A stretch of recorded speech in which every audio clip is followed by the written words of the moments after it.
आगे बढ़ेंगे, बात करेंगे थॉट ऑफ द डे की। जो आज का हमारा मोटिवेशनल पावरफुल थॉट है कि समटाइम्स लेटर बिकम्स नेवर। हम में से अधिकांश लोग क्या करते हैं, कई बार चीजों को टालते जाते हैं कि कुछ देर बात कर लेंगे, थोड़ी देर बात कर लेंगे, कल कर लेंगे, परसों कर लेंगे, और वो क्या हो जाता है कि कभी भी काम होता ही नहीं है। तो हमें क्या, किस प्रवृत्ति को अपनाना चाहिए कि डू इट नाउ वाली प्रवृत्ति, यानी कि अभी करने की प्रवृत्ति। अभी करो जो भी कर सकते हो, इसलिए तो कहा भी गया है एक दोहा कि काल करे सो आज करो और आज करे सो अब, पल में पड़े होएगी बहुरी करेगा कब। सो ये जो तरीका होता है काम को टालने का, ये हमें बहुत ज्यादा नुकसान पहुंचा देता है। तो इसलिए जितना से जल्दी हो सके कोई काम को करें। इसी थॉट के साथ आगे बढ़ेंगे, बात करेंगे क्विक रिवीजन कल के पढ़े गए करंट अफेयर के प्रश्नों का। पहला प्रश्न है, स्कूलों में नवाचार को बढ़ावा देने के लिए किसने जीसीआई इंडिया के साथ समझौता किया है? तो ये अटल नवोन्मेष मिशन है। दूसरा प्रश्न, राष्ट्रीय डाक टिकट संग्रह दिवस कब मनाया जाता है? तो 13 अक्टूबर को। तीसरा प्रश्न, अंतर्राष्ट्रीय आपदा न्यूनीकरण दिवस कब मनाया जाता है? ये भी 13 अक्टूबर को। और चौथा प्रश्न, आईएमएफ ने चालू वित्त वर्ष में भारत की आर्थिक वृद्धि दर में कितने प्रतिशत की गिरावट का अनुमान लगाया है?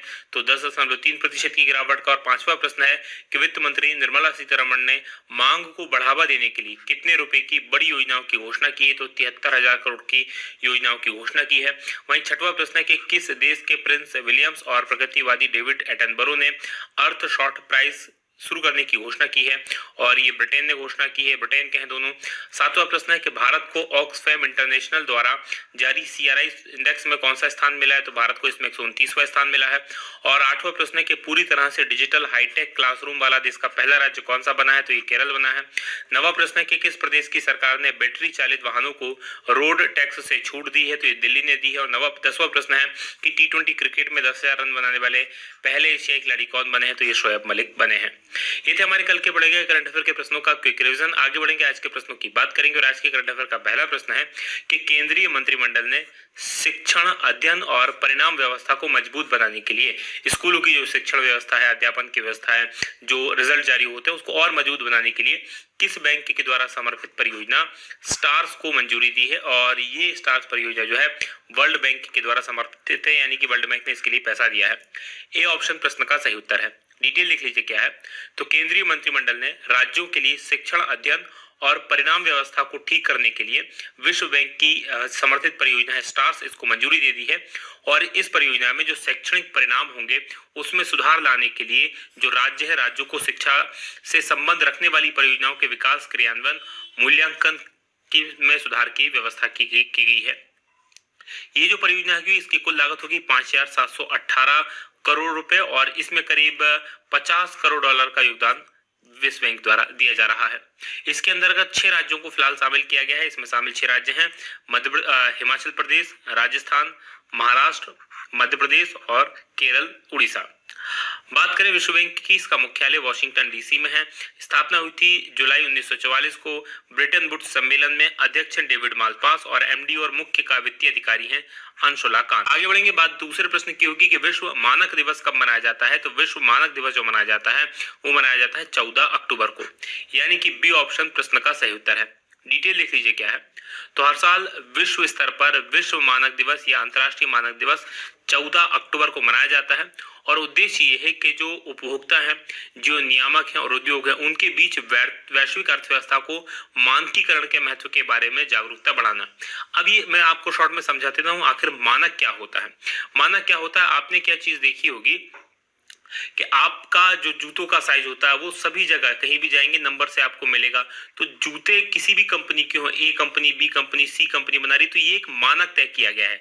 उसी प्रकार से मोबाइल देखेंगे, मोबाइल के चार्जर आप होते हैं, आप देखते हैं कि सैमसंग मोबाइल का जो चार्जर होगा, जैसे आजकल चलता है type C charger, right, type C charger सभी में एक जैसा होगा। अगर ये मानक तय नहीं करते तो क्या होता है, फला मोबाइल कंपनी दूसरा टाइप का चार्जर बनाती, दूसरी कंपनी किसी और टाइप का चार्जर बनाती। तो इससे क्या हो जाता है, पूरी दुनिया में बड़ी गड़बड़ हो जाती है लोगों को, राइट, चीजों को खरीदने में। या आपने देखा होगा बहुत सारी चीजों में जो नट बोल्ट होते हैं वो एक ही साइज के लगा दिए जाते हैं ताकि, या आपने देखा होगा आपके घर में आप बल्ब बदलते हैं तो बल्ब के पीछे जो होल्डर लगा हुआ होता है वो किसी भी कंपनी का कोई खरीदे सब एक जगह फिट किए जा सके। तो ये मानक कहलाते हैं, इनको तय करने का काम किया जाता है। और विश्व मानक दिवस 2020 की जो थीम है वो है protecting the planet with standards. बात करेंगे तीसरे प्रश्न की कि किस देश को अंतर्राष्ट्रीय सौर गठबंधन अध्यक्ष चुना गया है, और ये भारत चुना गया है 2 साल के लिए फिर दूसरी बार, यानी कि डी ऑप्शन प्रश्न का सही उत्तर है। डिटेल लिख लीजिए क्या है। तो भारत को 2 साल के लिए एक बार फिर अंतर्राष्ट्रीय सौर गठबंधन का अध्यक्ष और फ्रांस को सह अध्यक्ष चुना गया है, ये आप याद रखेंगे। और 14 अक्टूबर को जो अंतर्राष्ट्रीय सौर गठबंधन की एक वर्चुअल बैठक हुई थी, उसमें 34 सदस्यों ने भाग लिया था और उनके द्वारा ही फैसला किया गया है, ये आप याद रखेंगे। अंतर्राष्ट्रीय सौर गठबंधन क्या है? तो ये कर्क रेखा और मकर रेखा जो पृथ्वी पर स्थित है, काल्पनिक रेखा अक्षांश रेखाएं हैं, इनके बीच जो देश स्थित हैं, जहां पर सूर्य की किरणें सीधी चमकती हैं, उन स्थानों का ये उन देशों का मंच है। स्थापना हुई थी 30 नवंबर 2015 को। संयुक्त राष्ट्र जलवायु परिवर्तन सम्मेलन हुआ था कोप 21 के नाम से फ्रांस में, पेरिस में, और भारत और फ्रांस के द्वारा इसके स्थापित किया गया था। 87 देश इसके वर्तमान में सदस्य हो चुके हैं और एकमात्र अंतर्राष्ट्रीय संगठन है जिसका मुख्यालय भारत में गुरुग्राम में स्थित है। बात करेंगे चौथे प्रश्न की कि FATF ने पाकिस्तान को किस सूची में डाला है? तो पाकिस्तान को इसने ग्रे सूची में बरकरार रखा है, यानी कि सी ऑप्शन प्रश्न का सही उत्तर है। डिटेल लिख लीजिए क्या है। तो फाइनेंशियल एक्शन टास्क फोर्स यानी कि FATF, ये एशिया पैसिफिक ग्रुप है इसका, इसने पाकिस्तान को अपनी इनहैंस्ड फॉलोअप सूची में रखा है। याद रखिएगा, हर एक ग्रुप जैसे व्हाइट लिस्ट हो गई, ग्रे लिस्ट हो गई, ब्लैक लिस्ट हो गई, तो ग्रे लिस्ट में भी 2-3 सूचियां होती हैं। तो इसमें पहले दूसरी सूची में था, अब इसको ग्रे लिस्ट में ही इनहैंस्ड फॉलोअप सूची में रखा गया है। और संगठन ने पाकिस्तान की जो वर्तमान स्थिति थी, रेगुलर फॉलोअप, इसको घटाया, यानी उसको और नीचे ले जाकर इनहैंस्ड फॉलोअप की सूची में डाल दिया है ग्रे लिस्ट के अंदर। इनहैंस्ड फॉलोअप का अर्थ है कि उस देश को अनुपालन की अपनी जो मासिक रिपोर्ट है वो फाइनेंशियल एक्शन टास्क फोर्स को सौंपनी होगी। बात करेंगे फाइनेंशियल एक्शन टास्क फोर्स यानी FATF की स्थापना हुई थी 1989 में और उसका सचिवालय जो है वो पेरिस में है। काम क्या करता है? मनी लॉन्ड्रिंग और आतंकवादियों को जो फंडिंग होती है उसको रोकने के लिए काम करने का ये काम करता है। बात करेंगे पांचवें प्रश्न की कि भारतीय सेना और किस राज्य की पुलिस ने आतंकवाद विरोधी अभ्यास सुरक्षा कवच का आयोजन किया है? और इसका आयोजन किया गया महाराष्ट्र और भारतीय सेना के बीच में, महाराष्ट्र पुलिस, यानी कि ए ऑप्शन प्रश्न का सही उत्तर है। डिटेल लिख लीजिए क्या है। तो भारतीय सेना और महाराष्ट्र पुलिस ने महाराष्ट्र को पुणे के लुल्ला नगर में आतंकवाद विरोधी अभ्यास सुरक्षा कवच इसका आयोजन किया और उद्देश्य था कि पुणे में किसी भी आतंकवादी कार्रवाई का मुकाबला करने के लिए आतंकवादी विरोधी त्वरित प्रतिक्रिया टीमों यानी कि anti terrorist quick reaction team, इसको सक्रिय करना और सेना और पुलिस दोनों की कवायद और प्रक्रियाओं में तालमेल बिठाना। यानी कि अगर किसी प्रकार की कोई आतंकवादी घटना होती है तो ये जो टीमें बनाई जाती हैं anti terrorist quick reaction teams, इनमें ज्यादा से ज्यादा जल्दी ये प्रतिक्रिया कर सके और सेना और पुलिस के बीच में तालमेल बना रहे। बात करें महाराष्ट्र की तो मैप में देख लीजिए महाराष्ट्र कहां पर स्थित है। ये महाराष्ट्र है, रेड कलर में आपको दिखाई दे रहा है। मुंबई यहाँ की राजधानी है। उद्धव ठाकरे यहाँ के मुख्यमंत्री हैं। राज्यपाल भगत सिंह कोश्यारी हैं। लोकसभा की 48 सीटें हैं, राज्यसभा की 19 सीटें हैं, विधानसभा की यहाँ पर 288 सीटें हैं और विधान परिषद भी जहाँ पर 78 सीट्स हैं। वहीं प्रमुख राष्ट्रीय उद्यानों की बात करें तो तड़बो नेशनल पार्क यहाँ पर है, संजय गांधी नेशनल पार्क है, नवेगांव नेशनल पार्क है, गूगामल नेशनल पार्क है और चंदौली नेशनल पार्क है। प्रमुख बांधों में कोयना बांध है जो कि कोयना नदी पर स्थित है। बात पिछले करंट अफेयर में महाराष्ट्र से संबंधित करें तो भारतीय नौसेना ने भारतीय तटीय रक्षक बल के साथ एक सागर कवच नाम का 2 दिन का तटीय सुरक्षा अभ्यास भी किया था। इसके अलावा भारत और बांग्लादेश के बीच में दूसरा द्विपक्षीय नौसेना अभ्यास बोंगो सागर द्वीप में हुआ। भारत और जापान के बीच में अरब सागर में इसी प्रकार का एक अभ्यास हुआ और भारत और ऑस्ट्रेलिया की सेना ने भी इसी प्रकार का एक अभ्यास किया था। बात करेंगे छठवें प्रश्न की कि भारत पे ने कितने क्रिकेट स्टार्स को अपना ब्रांड एम्बेसडर बनाया है? और ये 11 क्रिकेट स्टार्स को ब्रांड एम्बेसडर बनाया है और इसको नाम दिया भारत पे टीम। डिटेल लिख लीजिए क्या है। तो भारत पे ने ब्रांड एम्बेसडर के रूप में 11 क्रिकेट स्टार्स के साथ अपना सबसे प्रभावी टीवी अभियान टीम भारत पे इसको शुरू करने की घोषणा की है और इस भारत पे टीम में शामिल हैं रोहित शर्मा जिनको आप यहाँ पर देख पा रहे हैं।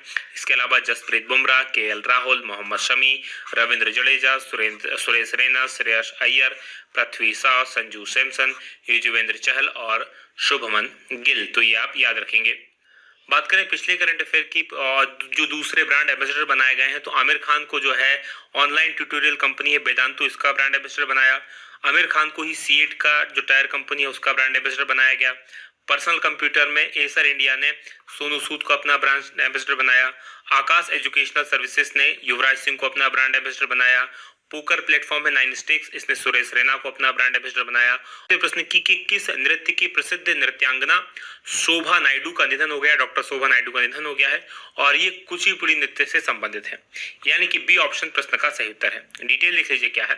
तो प्रसिद्ध कुचिपुड़ी नृत्यांगना शोभा नायडू, इनका 64 साल की आयु में निधन हो गया और नायडू ने सत्यभामा, देवकी, पद्मावती, मोहिनी, साई बाबा और देवी पार्वती इनकी मुख्य भूमिकाएं निभाई थी।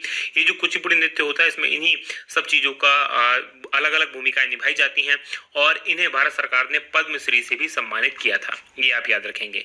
ये जो कुचिपुड़ी नृत्य है ये भारत के जो 8 प्रमुख शास्त्रीय नृत्य हैं उनमें से एक है और कुचिपुड़ी जो है वो आंध्र प्रदेश से संबंधित है, ये आप याद रखेंगे। बात पिछले करंट अफेयर में और प्रमुख निधनों की करें तो केरल उच्च न्यायालय की पूर्व मुख्य न्यायाधीश न्यायमूर्ति के उषा, इनका निधन हो गया। इसके अलावा प्रख्यात ऑस्ट्रेलियाई गायिका हेलन रेड्डी, इनका भी निधन हो गया और ये आपने सुना होगा इतनी शक्ति हमें देना दाता, इस गीत की रचयिता अभिलाष का भी निधन हो गया।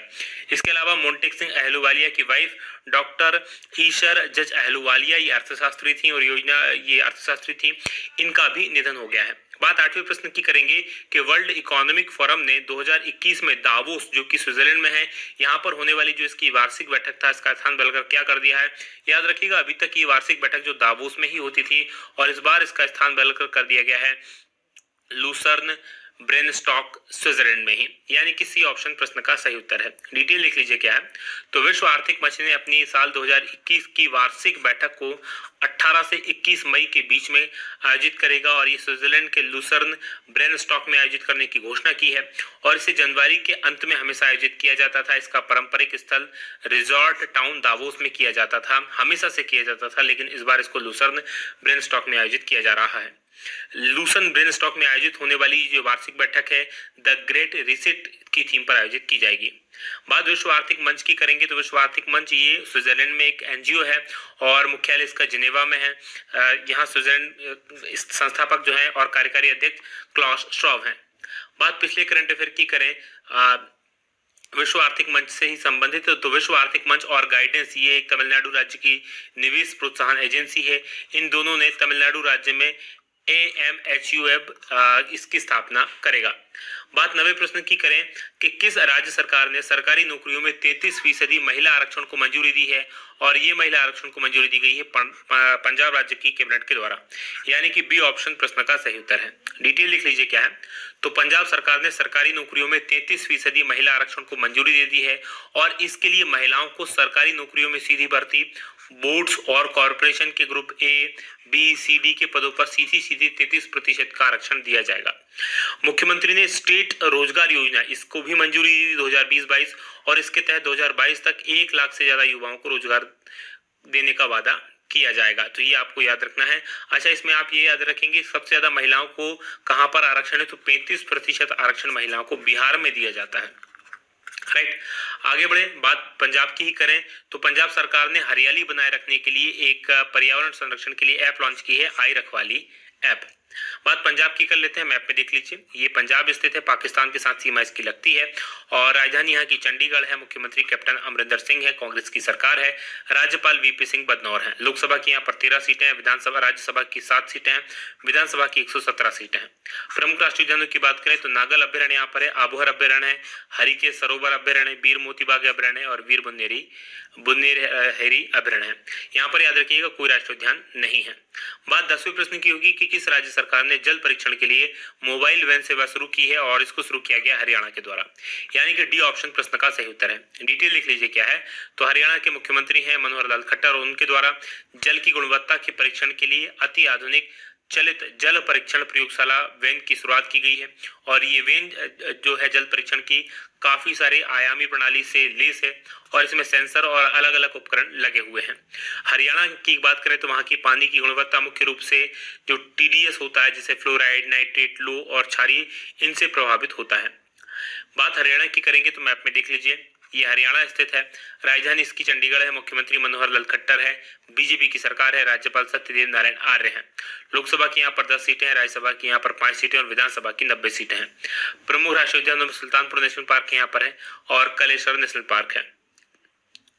बात करेंगे अब कल के सवाल की। आज का हमारा करंट अफेयर यहीं तक था। कल मैंने आपसे प्रश्न पूछा था कि ब्रिक्स सम्मेलन 17 नवंबर को वीडियो कॉन्फ्रेंसिंग के जरिए किस देश में होगा, तो इसका आयोजन जो किया जाना है वो रूस में किया जाना है, यानी कि डी ऑप्शन प्रश्न का सही उत्तर है। आप में से काफी सारे लोगों ने इस प्रश्न का सही उत्तर दिया। जिन्होंने उत्तर नहीं दिया उनसे निवेदन वो उत्तर जरूर दिया करें। अब आज का हमारा सवाल है कि किस राज्य की मशहूर मिर्च डले खुर्सीनी को जीआई टैग मिला है, तो ये किस राज्य की है, तो ये आप मुझे कमेंट करके जरूर बताइएगा। ये वीडियो कैसा लगा बताना मत भूलिएगा। आज की बात समाप्त यहीं करेंगे। बहुत बहुत धन्यवाद। जय हिंद, जय भारत।